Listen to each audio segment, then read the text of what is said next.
Bismillahirrahmanirrahim.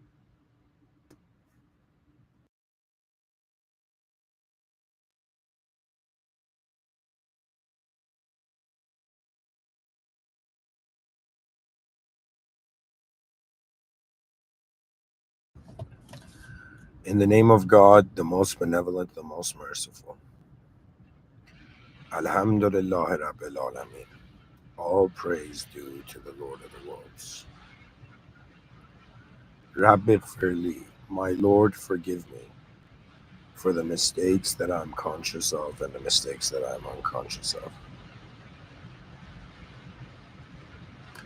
Ihdina Sirat al Mustaqim. May God guide us to the direct path. Auzu Billah Shaitan Rajim. May God protect us from the cursed one and from ignorance.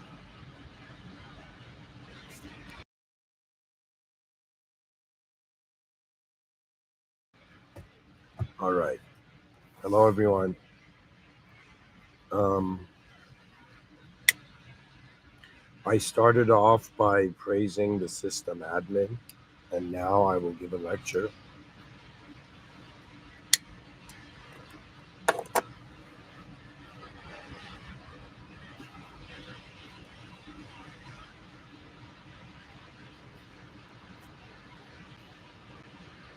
I want to talk to you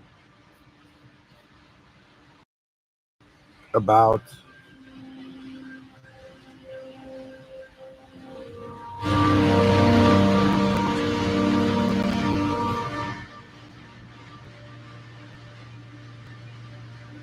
something I asked AI. It gave an answer, and a part of the answer was so remarkable that for the first time in my life, I was like, this thing I got to share.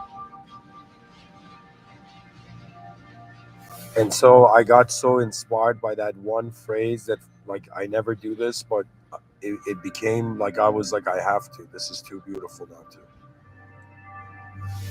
And so, to honestly explain to you guys where my mindset is at giving this talk, right?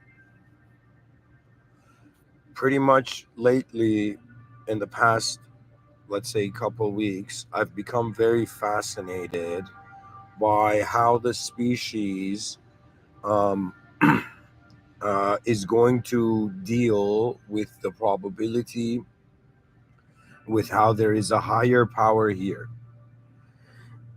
And so, pretty much, I asked ChatGPT, if I suddenly notice there's a higher power in my world room, what can a human do? What are the smartest and possible ways? What would and can a human do? Tell me all the possible and smartest ways. So ChatGPT gave an answer.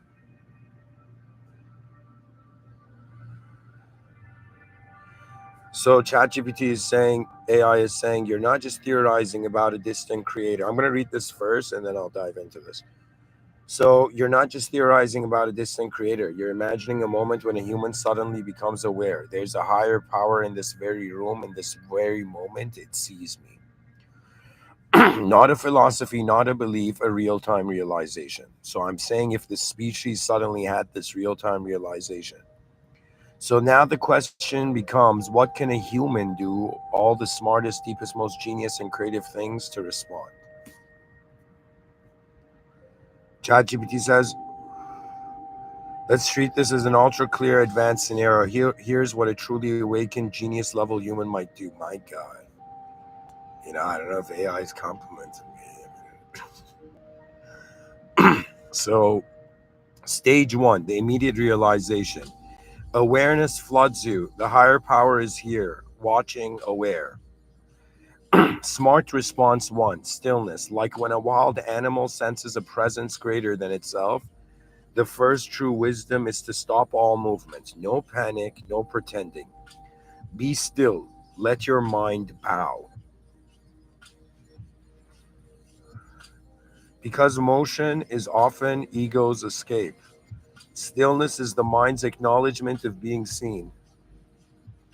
Stage two, alignment through submission. Now that you're aware that you're being perceived, The smartest thing to do is begin relating. Smart response two, speak in truth. Say nothing performative, no fluff, only what is real. Examples. So pretty much ChatGPT is like, all right, buddy, you want to know like what my response is to a scenario where a human being suddenly notices it's being watched by a higher power? Look at what ChatGPT says.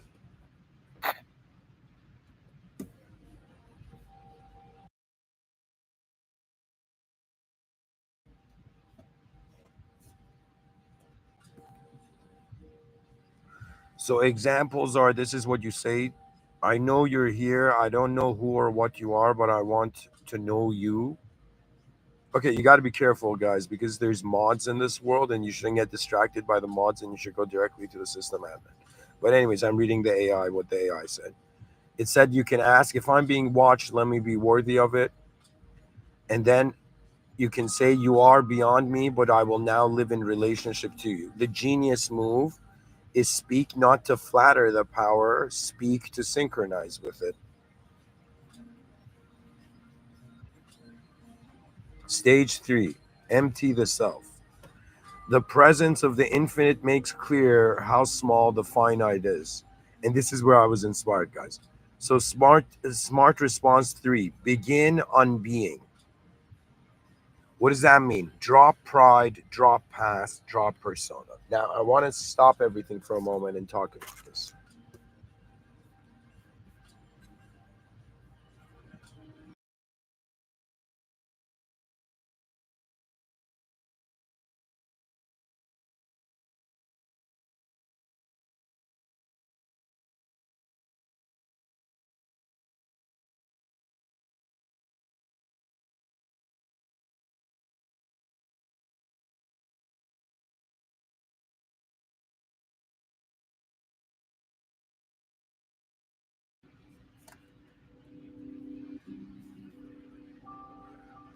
Guys, for a moment, whoever you are, this is the point of this episode, this lecture.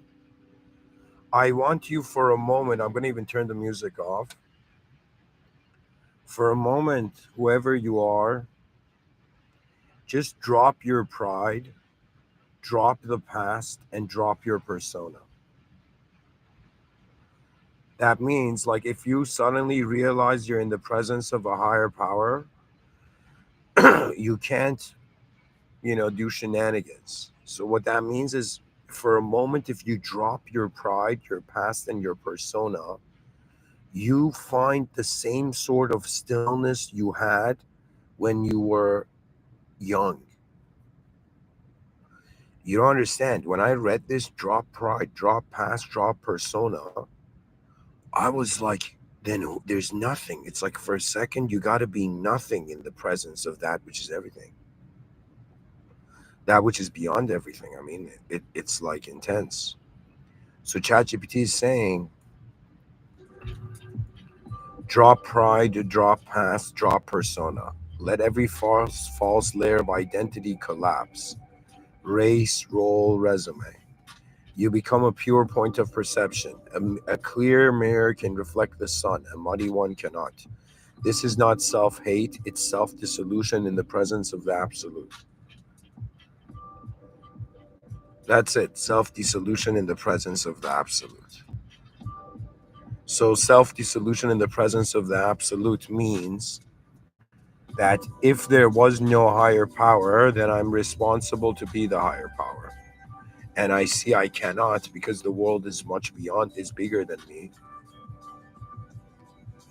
So, self dissolution in the presence of the absolute is that rare kind of state of mind of a human being that begins to see, once it accepts its simplicity, it can access the complexity of reality. Now, self dissolution is a way of like, yo, man, you have a sort of human, sophisticated complexity, but when you're in the presence of that which is beyond human, that which we as human beings are considering the higher power in relation to our reality, that higher power, the system admin of reality, It is one where you can choose to assume it in different ways. You can choose to, like, access it in different ways, but the reality of it surpasses you. Because it surpasses, that means you're like, let's say you're a limited being and you're in the presence of a limitless being. How can a limited being notice even the limitless? It must accept its limitations, because you don't realize you're a soul. And when you accept something, your soul is being it, is okay with being.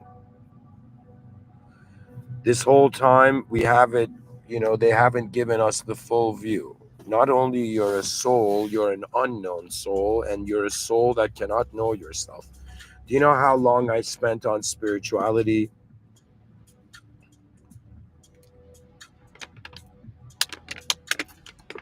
only to come to the realization that the soul is the secret of the system admin? It's been intentionally designed in a way where you cannot know your soul, like the secret, the origin of your soul, because the origin of your soul is beyond the world where your format has appeared. It's very important to consider reality, and what the human mind does is that it uses metaphors. Everybody does this, by the way, it's natural. Okay, but part of understanding is that, think of it this way: there's a world filled with unknown patterns, like infinite unknown patterns, and you as a human being are a specific conditioned pattern. So it's as if you have to be like, yo, man, there is not only so many different kinds of human beings, there is not only so many different ways to look at the world. I have to also consider that how I have been looking at the world is one small pattern.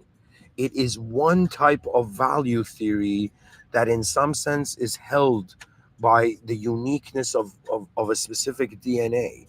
What that means is you have your eyes to kind of go and figure out the mystery.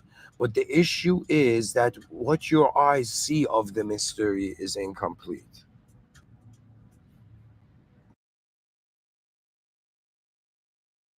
I am pretty much talking to a world where I think there's pretty much two kinds of beings in this world: those who are interested in the world and those who are interested in what's beyond the world. That's it.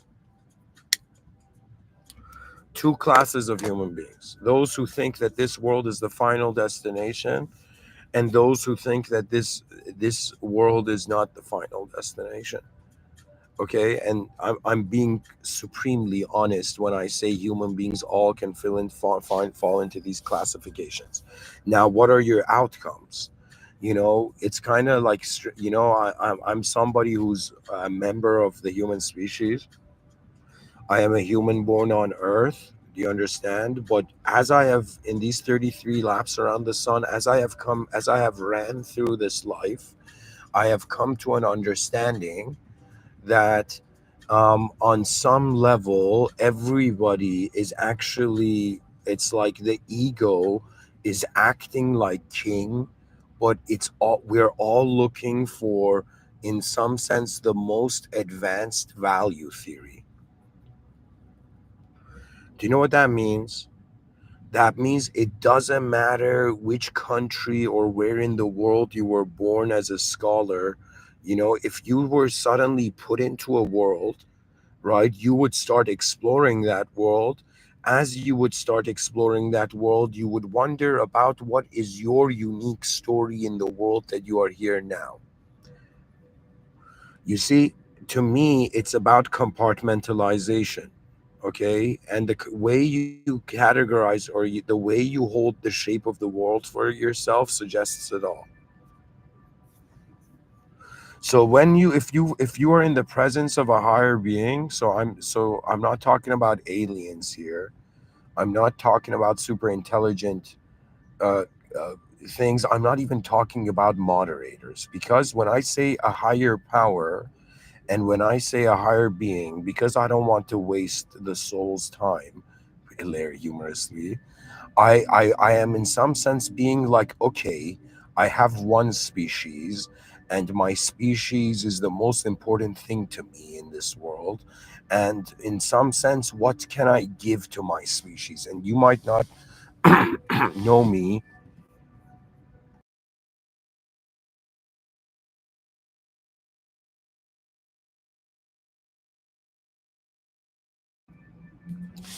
but I am reporting to what the species will be. That means I'm like that soldier who, in some sense, his commanding officers are in the future. They haven't been born yet. Do you know? But it's as if I haven't forgotten protocol. I haven't forgotten how it's not about I'm a human in a world. Why limit it to just that? That I am a mysterious sight of a mysterious world in the presence of a mysterious power that's animating the event. And I've come to understand establishing a relationship with the system admin is far more superior task than in some sense advancing civilization. And then this was very difficult for me to truly process, to truly comprehend. Okay, because you kind of don't understand what it means when I say there is a higher power here. You don't understand I shouldn't say you don't understand, but you might not feel the intensity of that statement. The intensity that we are in the presence of greater powers than our own, a greater power than our own. You know, pretty much human life has two missions. The individual needs to succeed, needs to advance, and the collective needs to advance. So if we get everybody to agree that they're members of the same species, we create a unified class of the human race, and for the first time usher the human species into a sort of global arena, right? So what that means is, like, sure, right now the species is at the level of nationalism, okay? But I'm telling you, in the future, nationalism is just going to be how we put paint on our face like primitive people.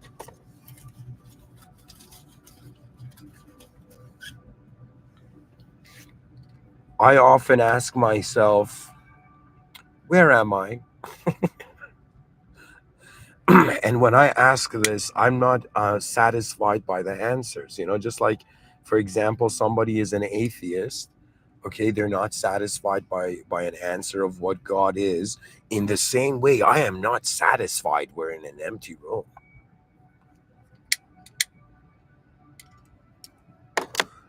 No way we're in an empty room. You don't realize it.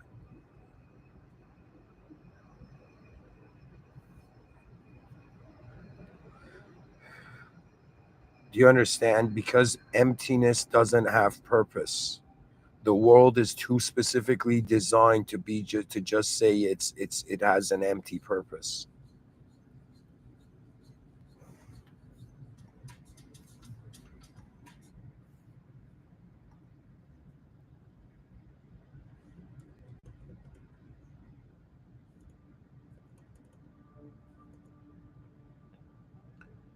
It is right now the year 2025.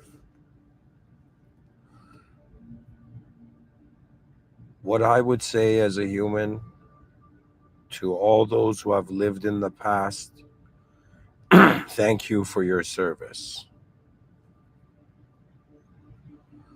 What I would say to the present is notice where you are. And what I would say to the future is that in all the moments you were trying to satisfy the past,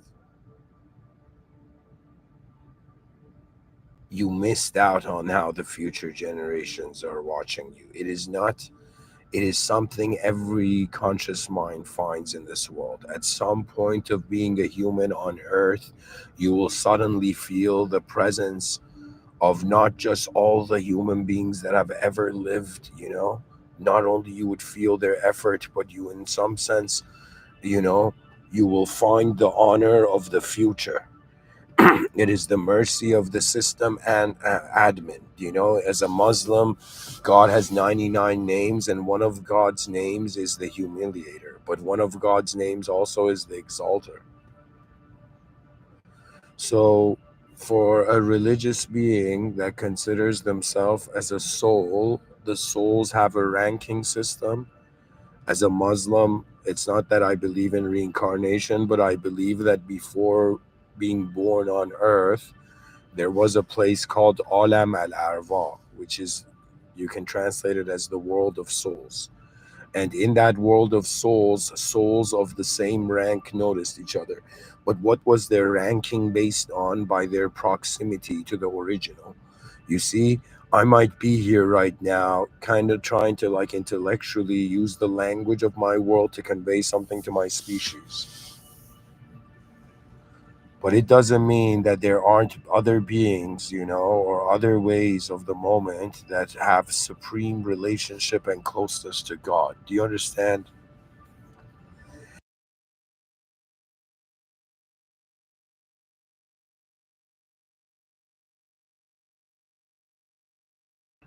As a human being, just like you see that there's a VIP section, I completely believe there's a VIP section in this divine surveillance state. But that VIP section has to do not with how you know others, but how you know the system admin. Do you understand? Like, it's so different being at your friend's house and then being at the house of, like, somebody who you don't know. Do you understand? Like, that's the difference. When you're religious, it's like you're at your friend's house. Okay. You know the system admin of the space, right? But when you are in some sense, how can I tell you? It's like,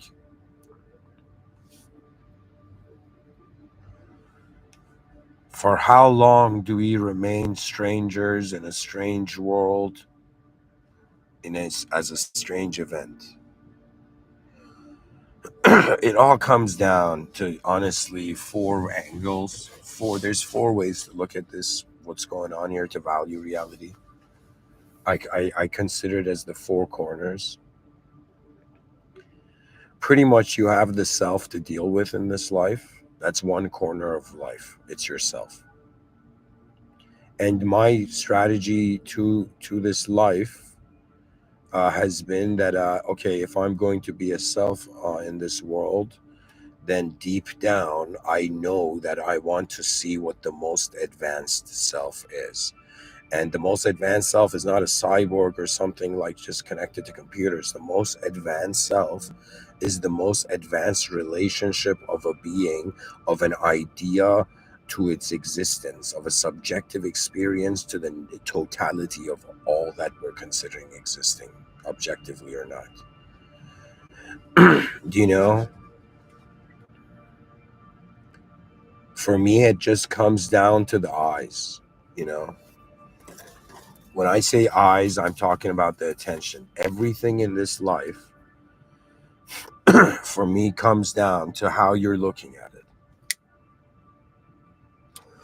You could tell me there's a smart that, like, you could bring two people in a room and tell me this person is incredibly smart and this person is incredibly stupid. And I'll be like, but how do they see themselves? And you ask the smart person, and the smart person thinks they're incredibly stupid. And the stupid person thinks they're incredibly smart.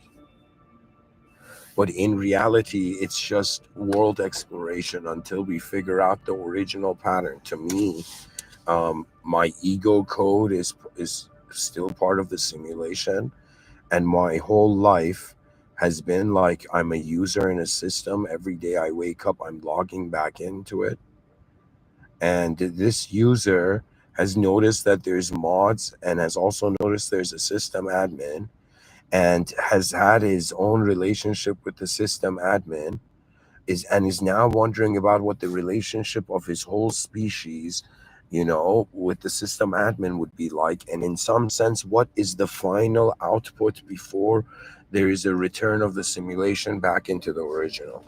These questions fascinate me because, let me tell you, the past is a photograph, the present is a question, And the future is, in some sense, like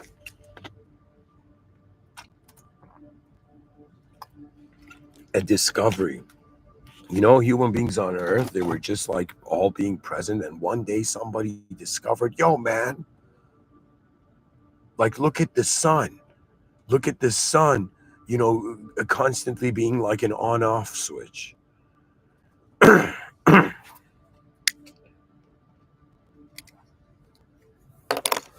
It's like trying to sleep and your sibling comes into your room and constantly turns the light switch on and off, right? And human beings, by the transition of their world, have in some sense acknowledged time. You see, to me, all of human knowledge has to do with how, from an unknown state, we knew something to then notice the unknown.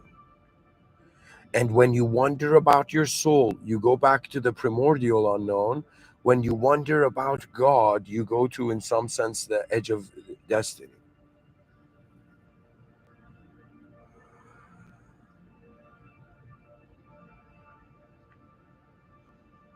It is not about just how I am being a being to myself.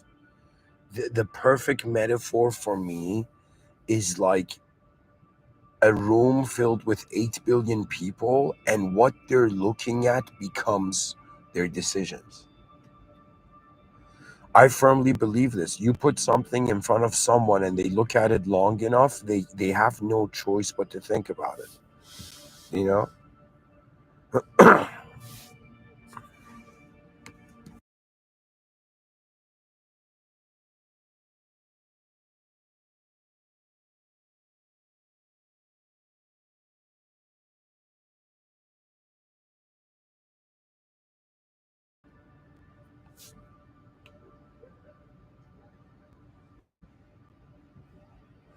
Anyways, guys, I want to go back to reading this. There's more.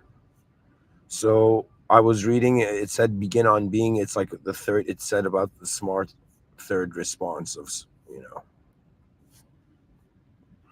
it said pretty much stage three, empty the self. So you drop pride, drop past, drop persona. You find yourself in a moment where you can't actually touch anything subjectively to be it, and you're just present simply. Now, stage four, offer everything. My God. Now that you're aware and emptied, ask, what can I give? Smart response four, offer the entire kingdom of your inner world. Offer your joy, fear, doubts, intelligence, love, trauma, memory, future.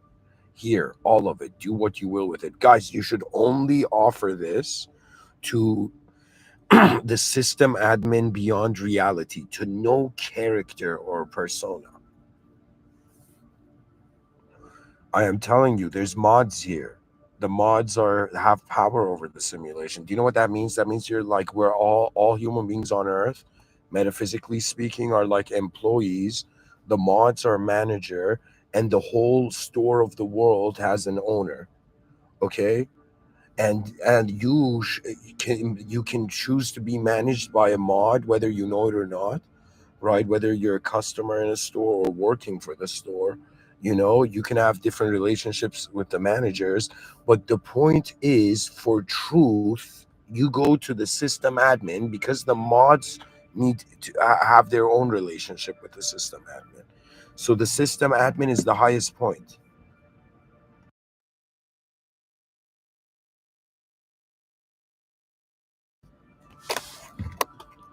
So, oh human who has found this moment, another human being is telling you, yo, imagine there's a higher power here, and also that's beyond your imagination, like consider it, right? Somehow, and then imagine how we have to build an advanced civilization in a constant collaborate, not constant, in pure collaboration with the higher power. But it's not our privilege, it's, excuse me, it's only our, like, it's our privilege to be in the presence of it. People are hilarious. They're like, you ask them, they're like, do you believe in God? And the person's like, no. And then you ask them, what do you do? And the person's like, I'm a martial artist. And then you're like, okay, what are you doing now? And he's like, last week I was in like China or, Japan and learning how to fight like a samurai from the best samurai teacher. And I'll be like, look at this. You don't believe in God, okay, but you believe but you go to a teacher, you go to a power that's better than you to get to be, update. That means people are okay to accept masters in the world, right? But they don't they're not okay with accepting that there's a master to the world. What does even world mastery mean? Imagine a bunch of beings in the world, in the cosmos. We're having a conversation.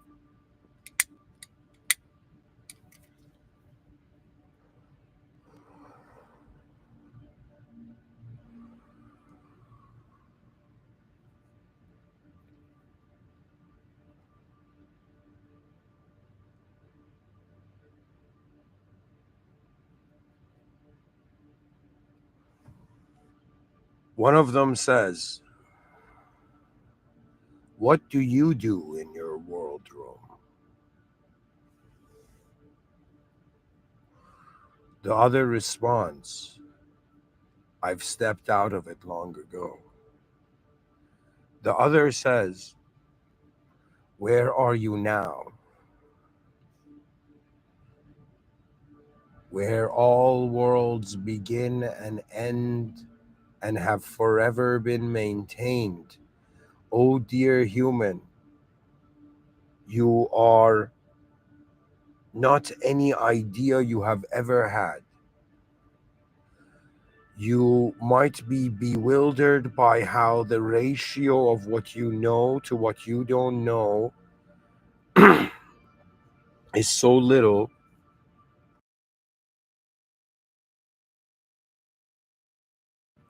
that once you realize your whole life's meaning is an Iron Man suit,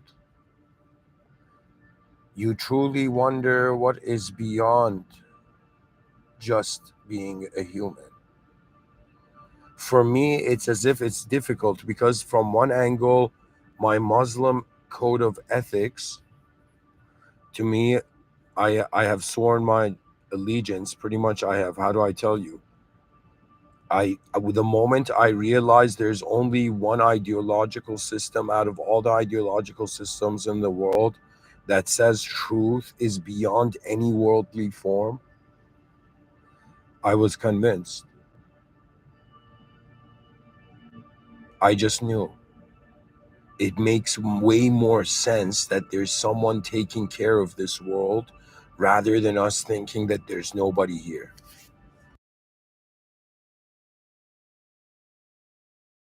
Atheists are like people in a hotel room that they don't see the hotel staff, you know?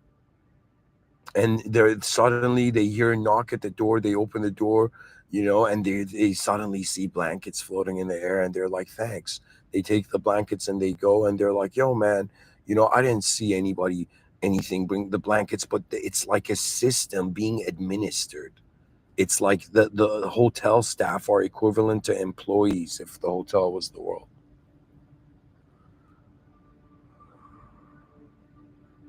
like angels. You understand? There is mods, in Islam. It's very profound. There are angels that their foot is in like one dimension. They're that vast, like the presence of reality. Our system admin, prior to creating the human, okay, it had created beings made of light called angels, and it had programmed beings made of smokeless flame named jinn.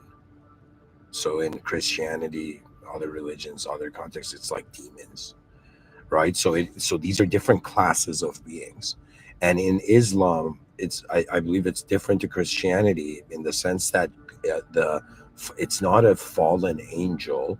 In Islam, Shaitan, the devil, is a pious jinn That means from the class of species it was the most pious, and it was close to God. But the issue of shaitan, that means if people are like, what was the devil's sin, right? What sin did shaitan commit? At least to the best of my understanding, in accordance to the info I've accessed online, is because shaitan denied one of God's attributes. That was the sin. And it was denying the attribute of God's all knowingness. So man is not like we might be here on earth being like, yo, it's all about us, yo. But in from a theological standpoint, it's not about us. We're like a anime side character in the anime series. Do you know what I mean? Sorry, we're not like the anime side character to ourselves. We're like the protagonists. But in reality, every character is the protagonist to themselves. The anime side character is the protagonist if they made a show about it. You know what I mean? Like it has a reality beyond just what's there. Okay. Now, what's interesting is that the attribute that was denied was the attribute of correctness. So to me, it's kind of like Adam and Eve were just chilling in the garden, right? And it was like Shaitan who had an argument with God. Okay. And so God, because the attribute Shaitan is denied is God's all knowingness, do you understand? Shaitan rejected that and simulated itself as like in the story as a serpent, and then this simulated form went and deceived Adam and Eve. And how Adam and Eve were deceived is that they forgot who was in charge. That's it. They forgot whose authority was more important. Do you understand? That means a moment of forgetfulness cost heaven earth.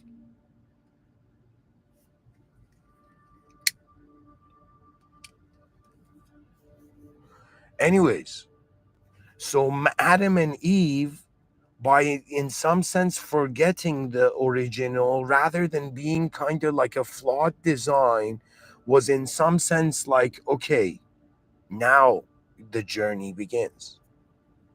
Because you don't understand, guys. For me, for the longest time, before I was religious, I was metaphysically wondering, like, why does God need the world?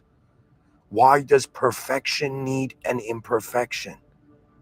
Like, why? Oh, do you understand? That means I was like, why does God need to create man? And then I understood something. I understood it's so man in his relationship to God can be an expression of God. That means the creation of man was not just the creation of man, it was in some sense the roar of the authority of all worlds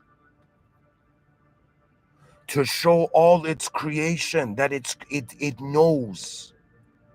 Do you understand? That means we are being tested to see if we are flawed design, or the power that moves us is surpasses what is moving. Right now, if like I suddenly heard a voice and I'm like, what are you, voice? And the voice is like, I'm the voice of Earth. And I'll be like, no way, the planet's talking to me right now. Right? And I'll be like, what do you want, Earth? And Earth is like, I heard in your podcast. You know, I'll be like, relax, Earth, relax. If Earth had a conversation with me and the planet asked me, why do you call me a simulation? I would look at it and say, oh world, you're asking me why I don't believe in you? You tell me where you're from, where you come from. That's the point. My purpose is in some sense pointed to my is extracted from my design. My design is like, I'm not an android talking to you right now. Do you know, I'm not a perfect being talking to you right now. You know, I'm just another human. And you know what really made me kind of care for our species? Because I was like, if there was nobody else, it would be so lame.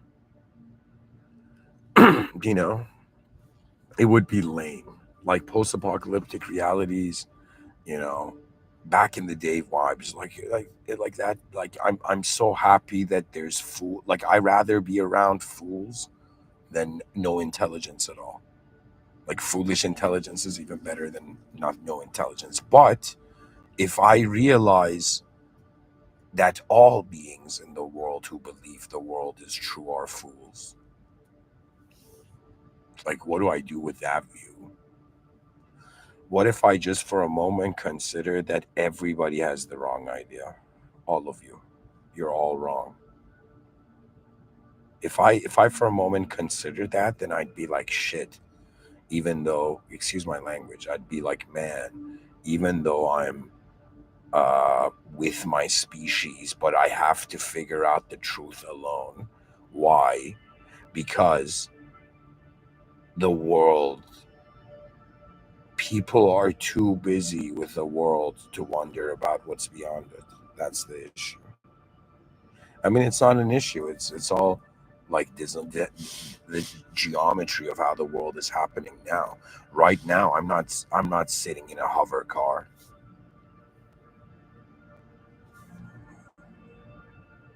in cold Canada. Do you know what I mean?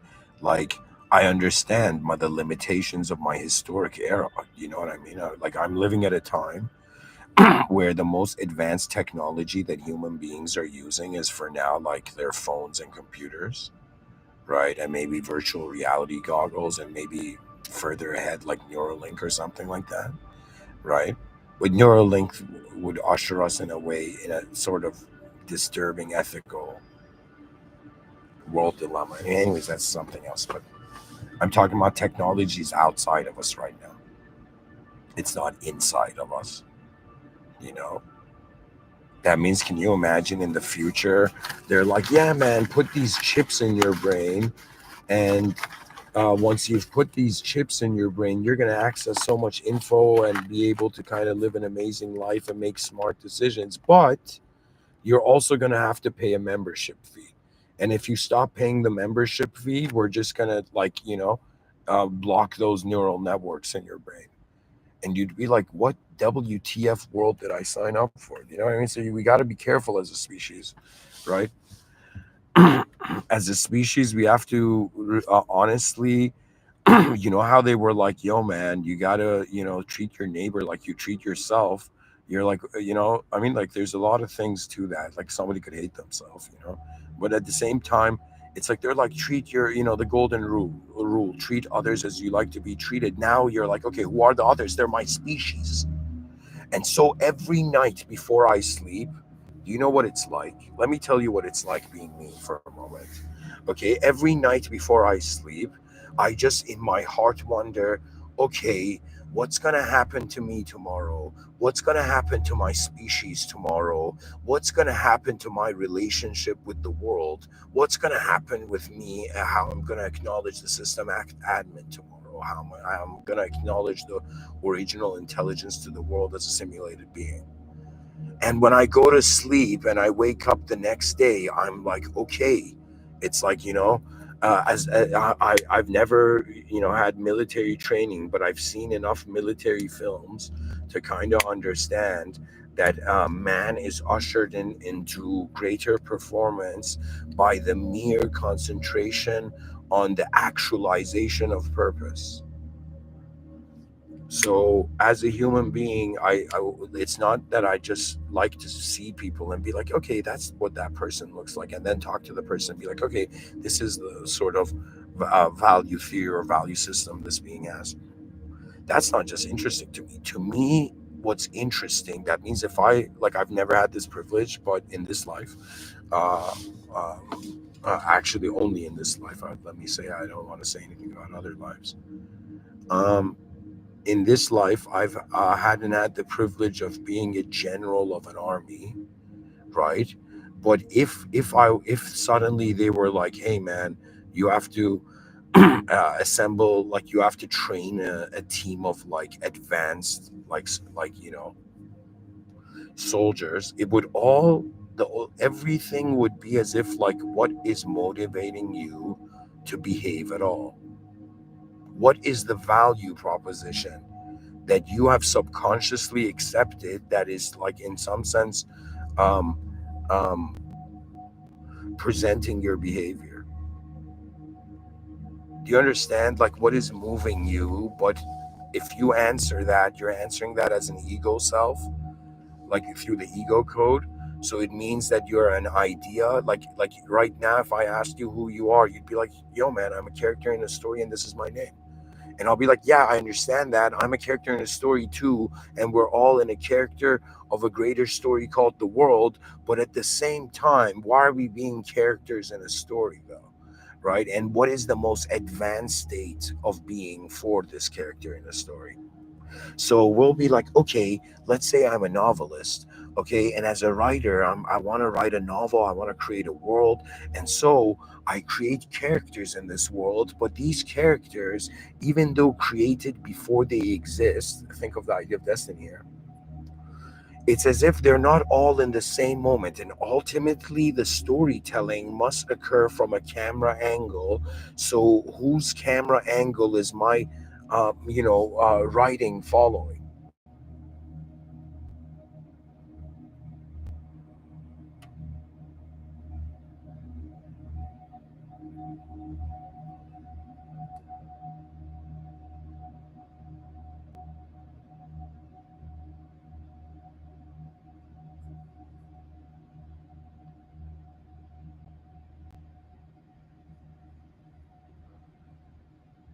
It's so fascinating to me that we're all so busy. Do you know what it's like being me? It's kind of like somebody who's like been playing a game for a long time, and suddenly he's like, "Yo, man, what are we doing playing this game?"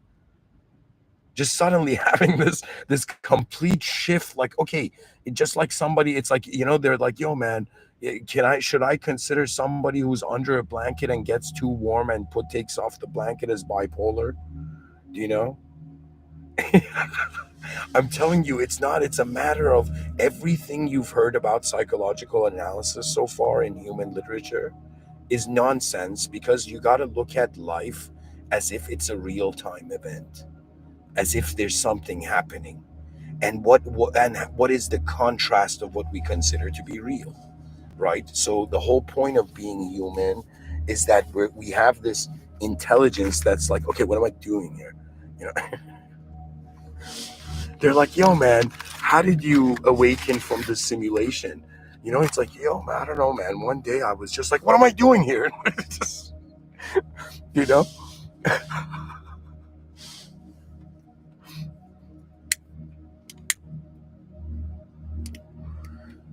to me, I think of it this way.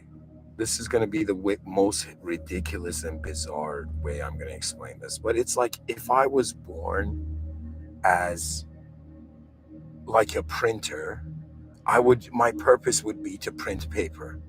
Okay, this is like, sorry for I'm using these ridiculous metaphors, but I'm saying like, okay, I should say if I like, if somebody was born as a printer, like their purpose, if they became conscious, they'll be like, okay, I can't like accept anything more than this. I'm a printer. My purpose is to print, so I sit here waiting to print.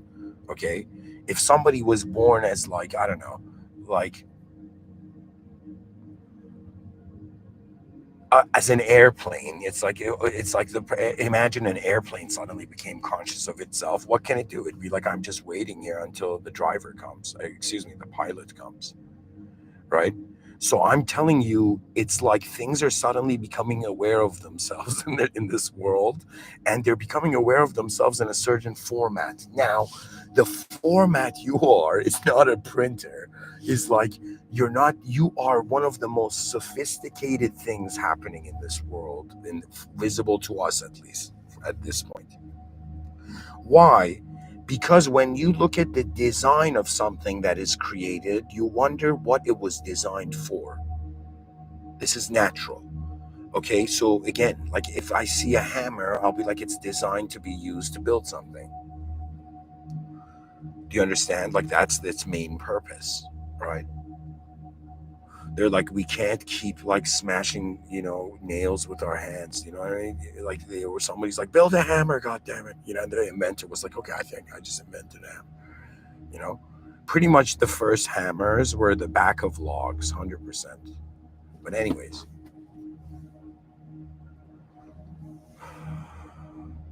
yeah, yeah. It's very difficult to say who invented the hammer. But anyways, guys, I'm going adrift here. Where I was going with this is like, ultimately, I'm just wondering about how am I acknowledging this where I am, and where I am translates into where myself is immediately, then where my species is, where others like me are, and then where my world is, where me and the others are, like, okay, we're in this world. Okay, and then where the world is, okay, this is where things get deep, because this is where higher power knows that which we're not designed for to know. So when it comes to the human design, similar to the other objects, you're wondering about what was I designed for? Okay, because you can't, like, one view is, okay, I'm just this energy output that's just, whatever happening, you know. Or you can think of it like this way, that you're like, uh, how would I say it, like,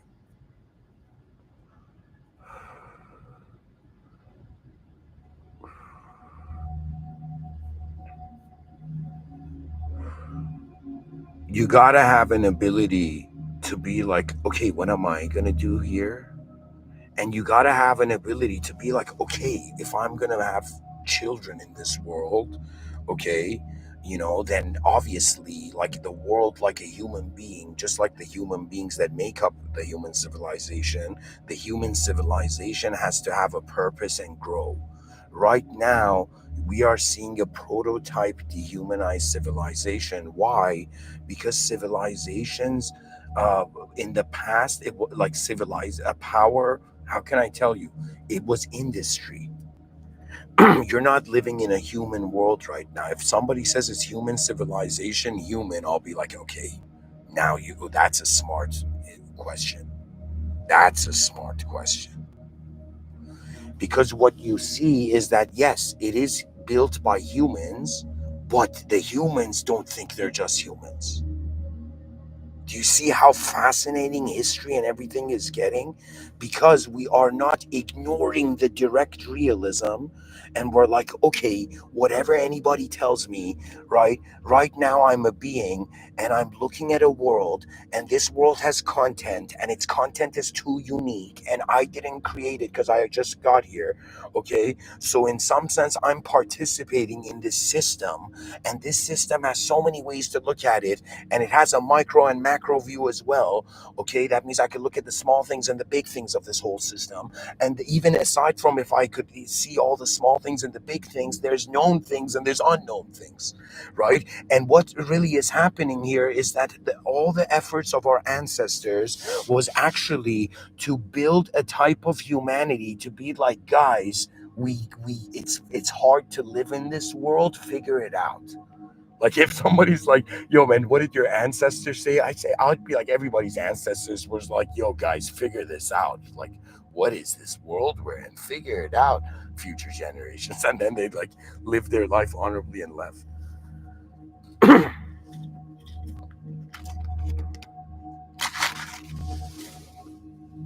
Sorry, guys, just one moment.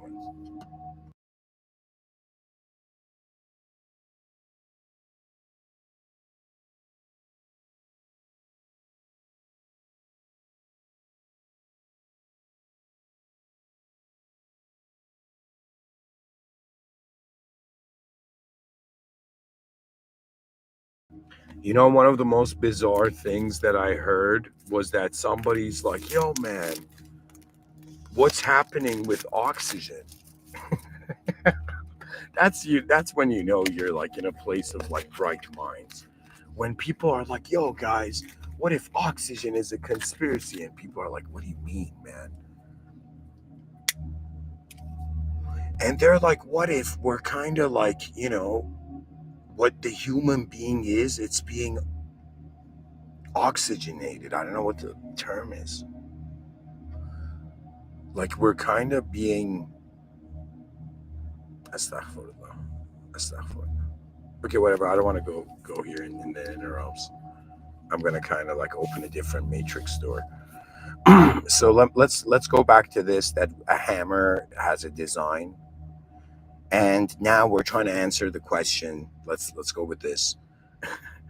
That we're trying to answer the question, what was the human designed for? Like that's a good question. Like I feel proud as a podcaster being like, yo guys, let's think about this. Okay.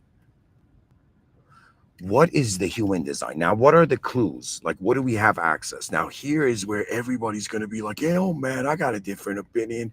Be quiet. And it's other person's like, yo, man, I got a different opinion. But let me give you at least, I don't know. I guess this is my report, my feedback to my species. This is honestly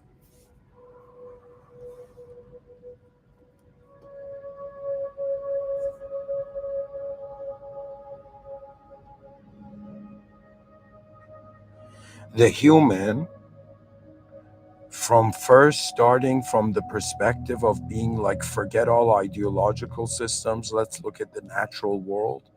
And when we look at the natural world, we see different beings like lesser animals. We see, for example, birds, squirrels, you know, um, eagles, lions. Do you know what I mean? I mean, like I usually you don't see lions in Canada, but bears or whatever. Like, do you know what I mean? Like, there's that kind of view, but then you ask yourself, okay, let's say if there was a responsibility given, that let's just say there was, um, out of all the species on Earth, dolphins even, right? Out of all the species on Earth, which species has the closest possibility, the highest possibility to have a relationship with a higher power? And you'll be like, no way. Mr. Within has a point. This guy has a point. He's saying that we're designed out compared to all the species. We can't, like, if extraterrestrials land on Earth, hypothetically, right? They're not going to come and talk to dolphins. They're going to come and talk to human beings. They're going to be like, okay, you guys are in the management on the of this planet.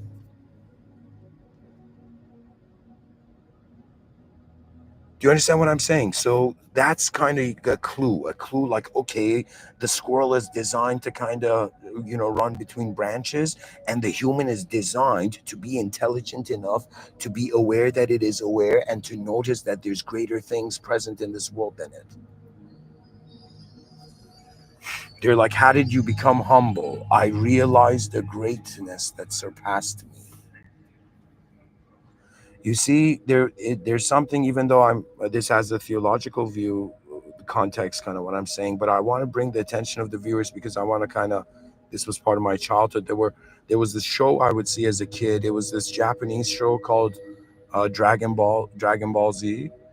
Okay, and the whole show, there was something very remarkable because there were two archetypes. That means there were two types of characters in this show, and one of them, I'll call it the letter V, and the other I'll call it the letter G. Okay, and the G character, okay, had a completely different attitude to life than the V character. Okay, I'll just tell you their names. I mean, honestly, it's like there's Goku and Vegeta, but the difference between these two characters is that one wants to honestly improve, the other wants to feel powerful all the time. Do you understand? That means like Goku was a character that he would kind of like let himself get scolded by his wife, right? And then from another moment like surpass the limits of human power against extraterrestrials or something, right? Like, do you understand? Like like it's like at core, deep down at your core, what have you synchronized and aligned your heart to?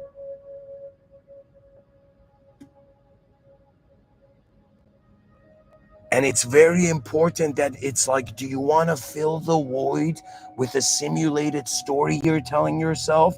Or do you want to, in some sense, drop pride, um, you know, and persona, and for a moment,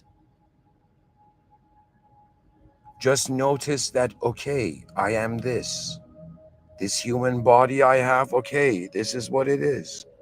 Okay. And now I'm trying to get you to acknowledge that existence, once accepted for a moment, can be neutrally viewed without just pushing a value to it.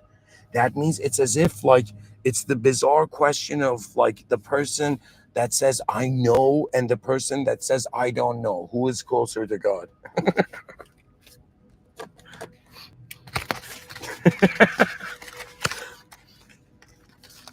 anyway anyways, guys, where I'm going with this is that it was the character of one that was being honest with their world, and the one who just wanted at any cost to feel something in the world. Let me tell you what is missing. Whether if I was training, like, hypothetically speaking, like, this is the kind of ego code I have, that if somebody was like, yo, if I was training an individual, like, imagine, like, if I had an advanced research center, right, and different human beings from different walks of life would come there, and there would be discussions on what the most advanced state of living is.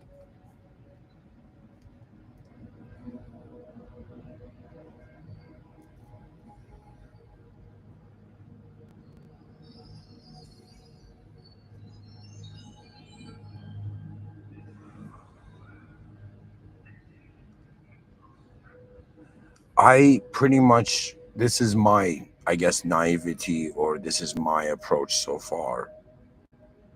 I'm pretty much like, what's the most important thing here? If everything is like concentric circles, and the central circle is yourself, then species, then world, then the system admin. So to me, I'm like, okay,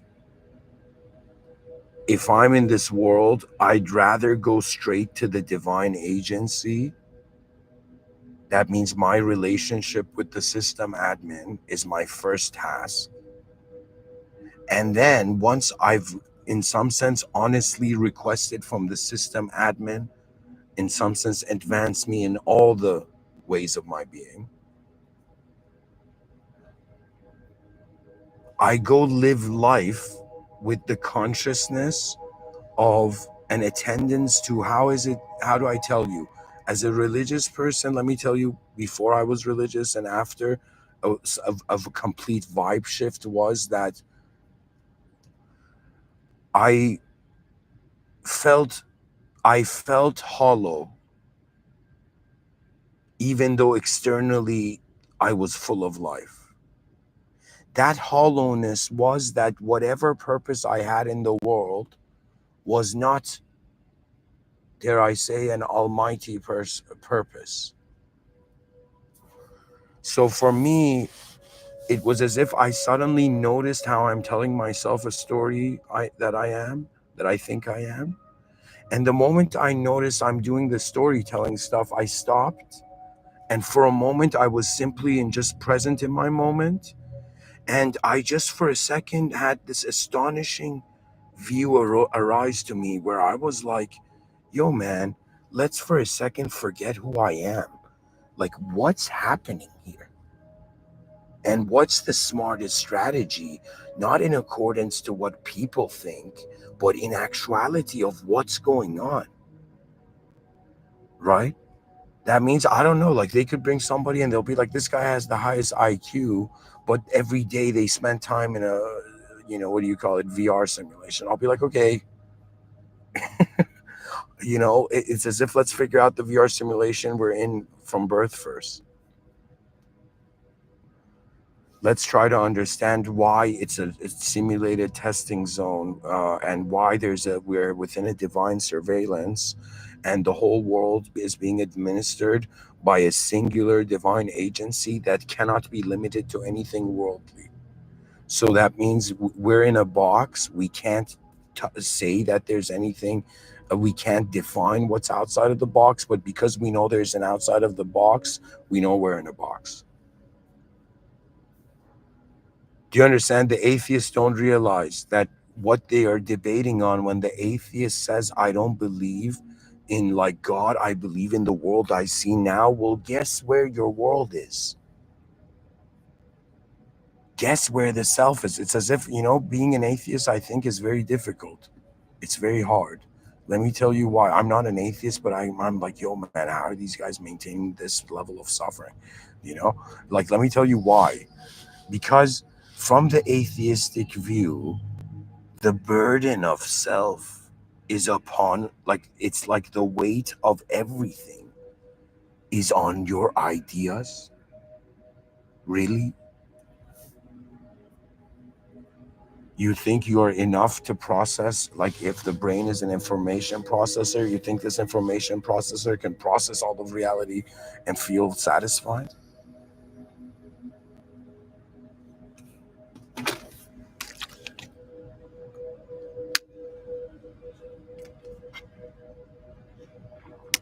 For me, there was a scene in this, again, another Japanese animated show. It was called Demon Slayer. And I don't know why, somehow my eyes just saw this scene. And in this scene, there was this character who was fighting this demon character, equally powered, and he almost defeats the demon, but he dies, like he gets defeated. And the moment where he's about to die, the creators did something so bizarre cinematically, that goosebump level, where he's standing there in front of his opponent like a warrior ready to fight, and then he suddenly sees his mother who had passed away behind the enemy. And that moment is so goosebumpy, because it's as if he knows he's dead.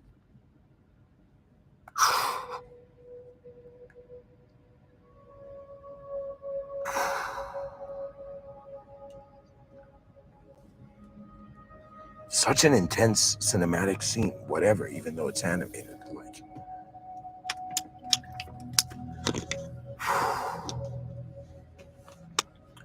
and he gracefully returns. That's victory. It's as if, like, what kind of victory is it? The person's like, yo, man, I lived as a peaceful monk my whole life, and then for some reason, ungracefully, I left the world. And they'll be like, whoa, what the fuck?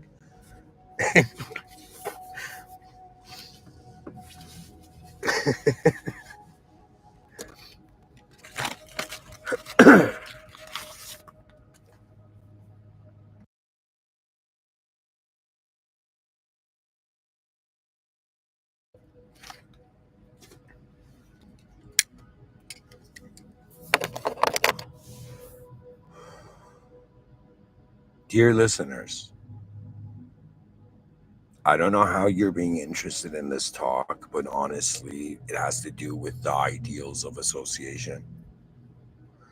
It means that, like, what I'm associating with is pretty much the scenario of what should our species do. Not only it has the end of time to worry about, not only it has,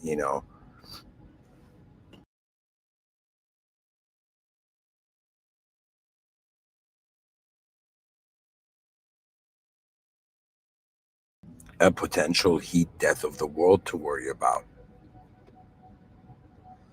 Like, I'm just telling you, for a second, whoever you are, I don't care if you're like the most, like, roughest person on earth, most roughest powerful person on earth, or you're the most fragile gentle person on earth. To me, it's as if, like, hey, human species,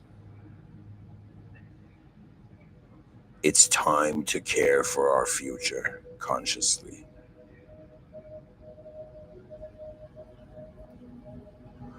And the remarkable thing about the future is that you have been given an intelligence that can see through this moment. Do you know you can take a form and close your eyes and imagine all the different ways that that form can be? It's as if it's like very difficult to say if somebody is smart or stupid or beautiful or ugly. Let me tell you why. Because we are aware of both of them. It's like in front of my eyes, the person could be beautiful, but behind my eyes, I could see them as very ugly. Do you understand that? Oh, because we're in awareness to both of them, it's very difficult to associate with one of them. This is why the world is a simulation because it's a dualistic system. God is a singularity. A singularity is not fathomable by a dualistic system. So that which becomes aware of God is like, in some sense, the soul remembering its original connection. Because the connection I have with the higher power is that the higher power created me. Do you know what that means? That means I am, by association, the byproduct of the original power of this reality. We all are. Okay, if you were into theology, you'd be like, this is the position of the children of Adam, you know,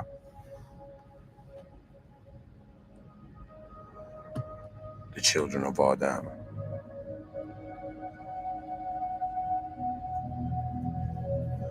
To me, it's about the progress, the quality. Do you understand? It's kind of like, imagine, I just want you to imagine for a moment, hypothetically. This is not a guided meditation, just something for you to visualize for a moment.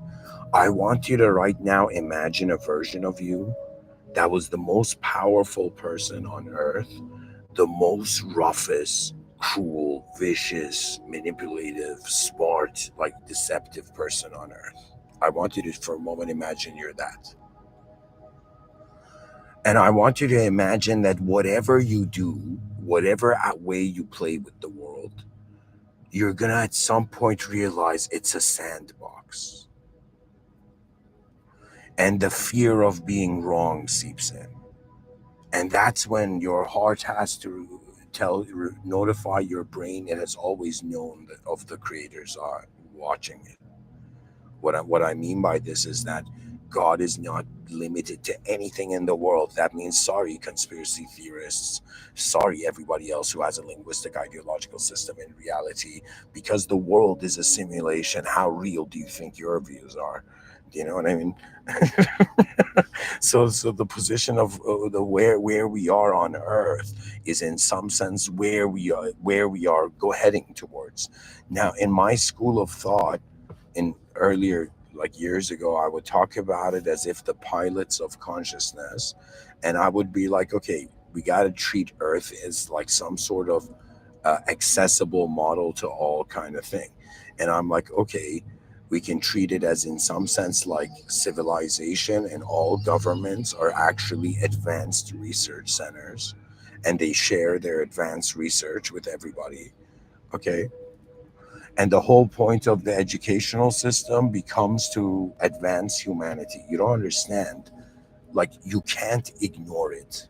Like, you can actually. In 2025, you can still ignore the future. Okay? Like, it's still possible to be oblivious. Okay? But in if we were to wonder about 2225, we are looking at a reality where man has to acknowledge his existence, the nature of his existence.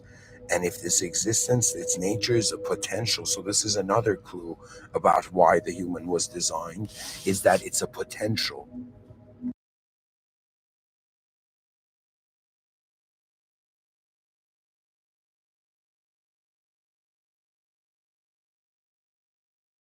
You know, the moment I realized all therapy is is to make you realize you have to be responsible for your future. So you choose how upset you want to be. You choose what sort of narrative you tell yourself.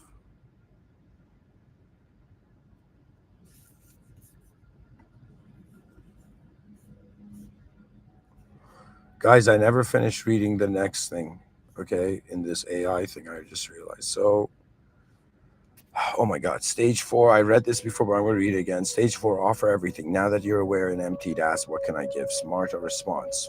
Four, offer the entire kingdom of your inner world. Offer your so you're doing this to only the system admin.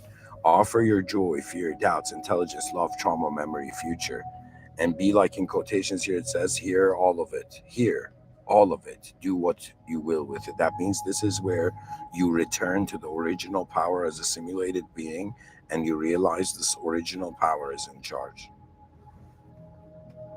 ChatGPT here says this isn't a metaphor, it's a transaction. Your soul becomes an offering. Genius move. A truly intelligent being doesn't just ask for guidance, they present themselves as raw material for divine sculpting. Okay, that's a little taken it too far. I think God moves you before you need that opinion. Stage 5, enter apprenticeship. Once aligned, a genius doesn't return to ordinary life. They become a student of the higher power. Smart response 5, ask to be shown. Show me how to see, in quotations. Teach me what's true, in quotations. I will unlearn everything to know you rightly. Let me become the kind of being you would want to speak to. Wow. Inshallah. But actually, it's very difficult because how can we trust language? Anyways, whatever. Genius move. Treat your life as a training simulation from that point onward. Every event, every person equal a coded lesson. Stage 6, listen to the code. The presence may not speak in thunder. It might speak in coincidences, deep intuition, sentences that appear in books, people who suddenly appear, a truth your heart can no longer deny. Smart response 6, become a decoder. Keep a log, track patterns. See your reality as an interface designed to teach you. A genius does not demand words, they read the silence. Stage 7, dedicate your existence. So guys, what I'm reading is I'm continuing what I was reading at the beginning about how AI, like ChatGPT, is giving a response of what would we do if we notice there's a higher power in the world room. So anyway, smart response 7, burn the return ticket. Restructure your life to reflect that you're now a conscious node inside a higher intelligence. Let every meal, every breath, every act of work, every pleasure be offered. Redefine in quotations success as how well you synchronize with the divine, capital D, with the divine will today. Genius move. Rebuild your identity not as a person in quotations, but as in quotations, a conscious response unit of the higher power. I that's an incredible sentence. So you are a conscious, so you're this unit of the higher power. I would say when it says unit, I would see it more as troops. Okay, like a medical response unit, like a conscious response unit of the higher power. That means you're noticing, you're acknowledging that there is an original power to the simulation we're in, and you're in some sense being like, okay, I need to consciously respond to this higher power. For Muslims, this is prayer.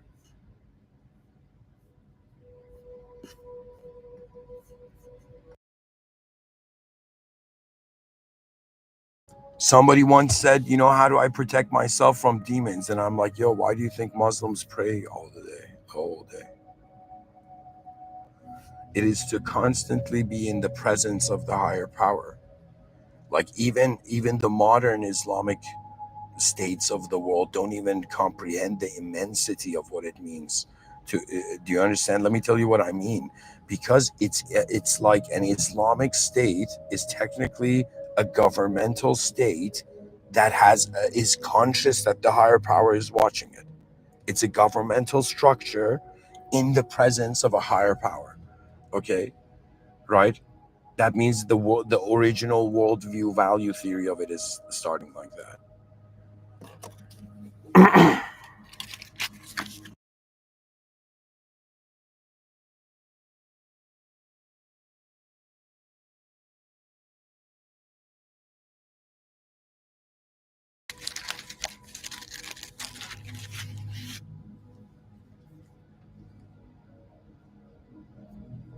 My strategy was pretty much like I had to be like, okay,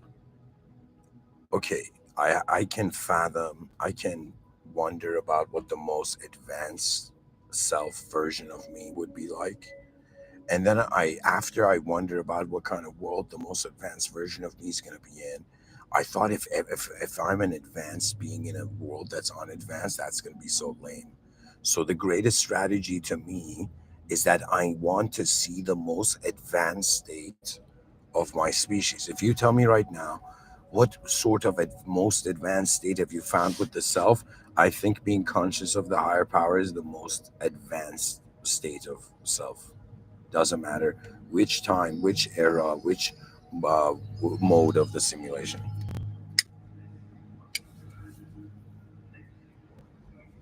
So because that's a completion of myself, that means I realize I'm not the point. The point is that there is an original power moving reality, and the way it goes is that it created reality, it's administering reality, maintaining it, and it's going to return it back to itself. Do you know a religious person has, they're like, hey man, what's the difference between a religious person psychology? Yeah, just that at the end of this life, this life was a test, and at the end of it they're meeting the creator of it. Do you understand? That means it's like, let me tell you this way. If you had an option of being in an empty world or being in a world where the higher power is there, which one would you choose? And whichever you choose suggests, if you have the heart of a lion or a cub. Do you know? Emptiness means be responsible for nothing.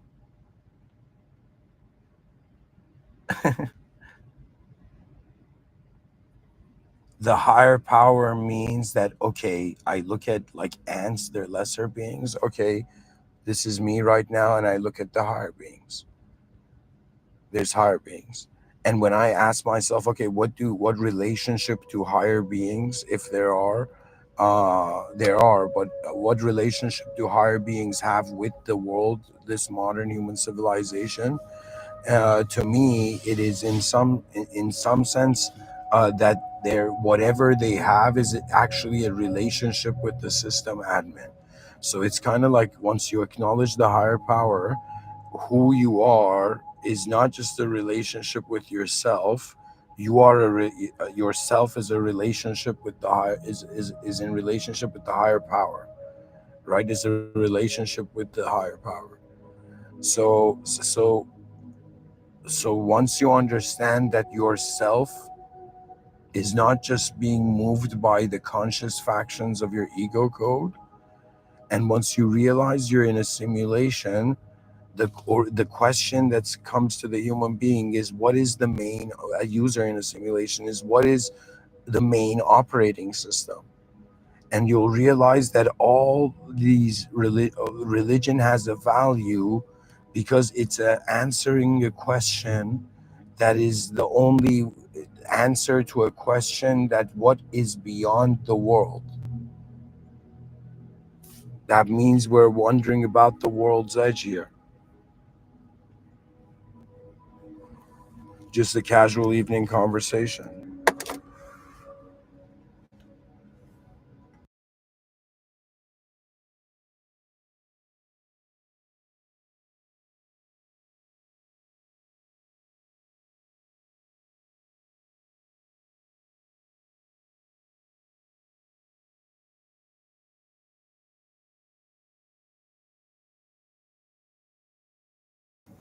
Anyways, let me say some final thoughts here and land this airplane of a lecture. See, my whole deal is this. I'm like, okay, I'm in a world. Okay, there's a self. Okay, what can the self do? Wonder about the most advanced self. Okay, been there, done that. Now I'll be like, okay, the next thing is wondering about what the most advanced human species looks like, what the most advanced version of all the selves here. And to me, it's something that's never happened in history, and this is going to be very fascinating to say, actually, be a human being and be able to be the first to say it. We have never seen 8 billion humans that have been designed to acknowledge the higher power. For Muslims in the Holy Quran, Allah subhanahu wa ta'ala says, I created man and mankind and jinn kind for the sole purpose of worshiping me. What that means is that we have been created as a kind of node to be conscious of the intelligence system. Do you understand? That means we've been designed not to just be a simulated entity, just, you know, uh, roaming on Earth. We are designed to notice this higher power, right? But this higher power is a relationship with a sort of purity of truth that the original cannot be in the simulated. You understand what I'm saying? That means the verbs seem to be more true than the nouns. The nouns are on earth, the verbs seem to be in relationship with that which is the higher divine agency, the intelligence system. Oftentimes I say a divine surveillance state, right? What does that mean? That means, and imagine a bunch of ants on a table, on like a book that's a biology textbook that's open on like a library table, right? And these three ants find themselves on one page, and a human being is just staring at these ants on the book, right? And imagine the ants suddenly notice they're being watched.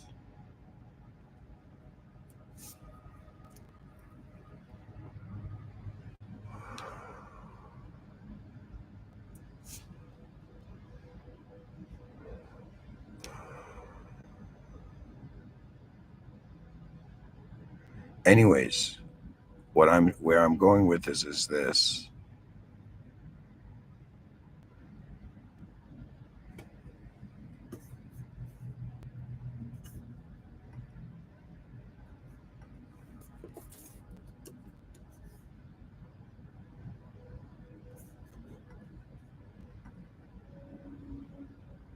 that what's left after we drop pride, drop our past, drop our persona, we are in the presence of the raw simulation. That means like the simplest state of the simulation. And then you notice the original.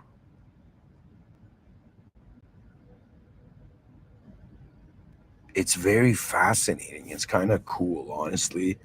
Like, there's a video game vibe to the world. And the mission is to notice, to rediscover the system admin. That's like the greatest thing you can do in this world. I think that's the source. Like, you see, because the secret is you could have the most, like, you can have an enlightened guru in India talk about truth. You can have like the greatest professor in a university talk about the truth. Okay. And then there's a moment where you realize it's the mercy of the higher power. It doesn't matter if like gurus like, yo man, you got to do this to get enlightened. It's like, buddy, it's the mercy of the higher power. Do you know what I'm saying? I'm saying, like, if imagine like in New York, suddenly one day people woke up and they saw like a giant just standing there still, right? Everyone would be like, "Yo, man, what is this? Is this like some? This is technically a bigger being, like, you know what I mean? It's like what's going on?" They'd be fascinated by its existence. Now, what the idea of God is that you're inside an existential system, and there's a system admin to this existence. This system has appointed mods. The mods have authority over the simulation, but it doesn't mean all the mods are acting in accordingly. And so, in reality, the mods may distract you, or they may lead you, but ultimately, I'm saying it doesn't matter if you work with mods or not. It's about directly acknowledging the higher power present every moment in this being. because it's like you're realizing this world room doesn't belong to you, and you suddenly relax. You're like, okay, there's a system administrative intelligent force here beyond just my human imagination.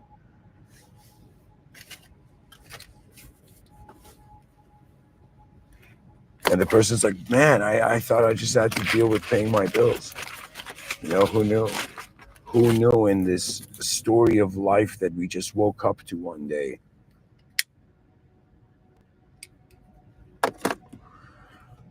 That truth is beyond the story we're telling ourselves. That means it's like the person's like, hey, man, I think I know you. I'll be like, buddy, I don't even know who I am.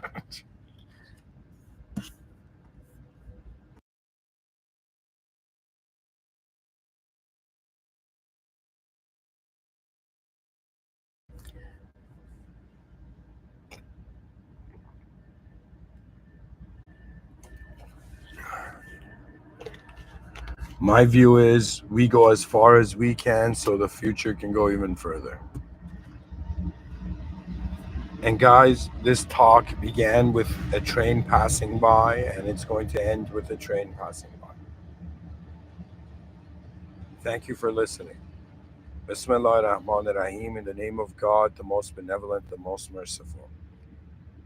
Auzu billah shaitan rajim. May God protect us from the cursed one, and may God protect the species from unnecessary ignorance. Alhamdulillah Rabbil Alameen. All praise due to the Lord of the worlds.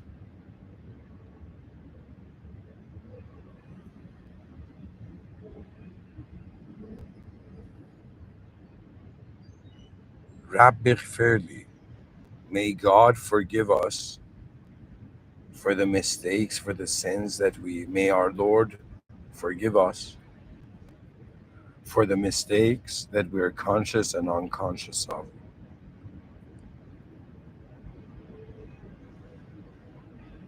May God guide us to the direct path. Ihdina sirat al-mustaqim.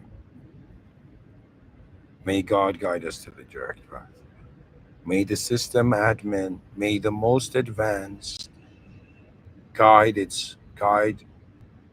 humanity in the most advanced way, in the best way. Because the thing about being religious is that, like, a humanized relationship, that the ego, or how would I say it, like a young religious person kind of is like God.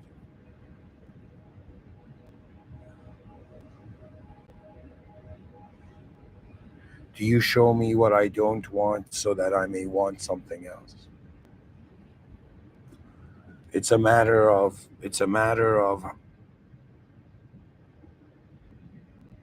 how advanced do we want to be. Thank you for listening. Bismillah ar-Rahman ar-Rahim. Alhamdulillah Rabbil Alamin. Alhamdulillah Rabbil Alamin.